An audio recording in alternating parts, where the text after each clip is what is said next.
SEBI தலைவர் மாதவி பூஞ்ச் மீதான குற்றச்சாட்டுகளில் அமலாக்கத்துறை மௌனம் காப்பதும் நடுநிலையான விசாரணை நடத்த ஒன்றிய அரசு தயங்குவதும் ஏன் என்று காங்கிரஸ் கட்சி கேள்வி எழுப்பியுள்ளது. அதானியின் முறைகேடான நிறுவனங்களில் பல ஆயிரம் கோடி ரூபாய் முதலீடு செய்தார் என்று செபி தலைவர் மாதவி பூஞ்ச் மீது அண்மையில் அமெரிக்காவின் ஹிண்டன்பர்க் நிறுவனம் பரபரப்பு குற்றச்சாட்டை கூறியிருந்தது. செபியில் இணைந்த பின்னரும் கூட தனது முந்தைய நிறுவனமான ஐசிஐசிஐ வங்கியிடமிருந்து மாதவி பூஞ்ச் சுமார் 17 கோடி ரூபாய் சம்பளம் பெற்றார் என்று 4 நாட்களுக்கு முன்பு காங்கிரஸ் கட்சியின் செய்தி தொடர்பாளர் பவன் கெரா பரபரப்பு குற்றச்சாட்டை முன்வைத்தார். அதன் தொடர்ச்சியாக டெல்லியில் பேட்டியளித்த காங்கிரஸ் செய்தி தொடர்பாளர் செபி தலைவர் மாதவி பூஞ்ச் மீதும் ஒன்றிய அரசு மீதும் அடுக்கடுக்கான குற்றச்சாட்டுகளை முன்வைத்துள்ளார்.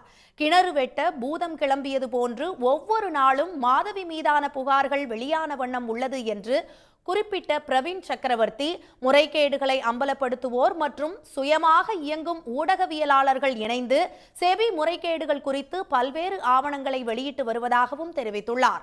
மேலும் மாதவி பூஞ்ச் மீதான குற்றச்சாட்டுகளில் அமலாக்கத்துறை மௌனம் காப்பதும் நடுநிலையான விசாரணை நடத்த ஒன்றிய அரசு தயங்குவதும் ஏன் என்றும் கேள்வி எழுப்பியுள்ளார்.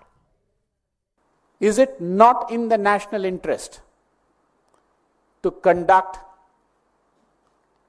an inquiry, get to the root of this matter and resolve it?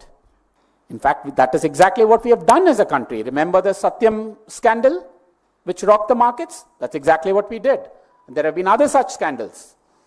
But why this hesitation to conduct an inquiry? There are many documents that are floating around from what is called whistleblowers. இந்திய பங்குச்சந்தை ஒழுங்குமுறை வாரியத்தின் நேர்மைத்தன்மை மீது வெளிநாட்டு முதலீட்டாளர்களுக்கு சந்தேகம் வலுத்து வருவதாக பிரவீன் சக்கரவர்த்தி குற்றம் சாட்டியுள்ளார். மாதவி மீதான புகாரில் ஒன்றிய அரசும் மயான அமைதி காப்பதாக கூறியுள்ள அவர் இங்கு யார் பாதுகாக்கப்படுகிறார் என்ற கேள்வியையும் எழுப்பியுள்ளார். உடனுக்குடன் செய்திகளை தெரிந்து கொள்ள சன் நியூஸ் பெல் ஐகானை கிளிக் பண்ணுங்க.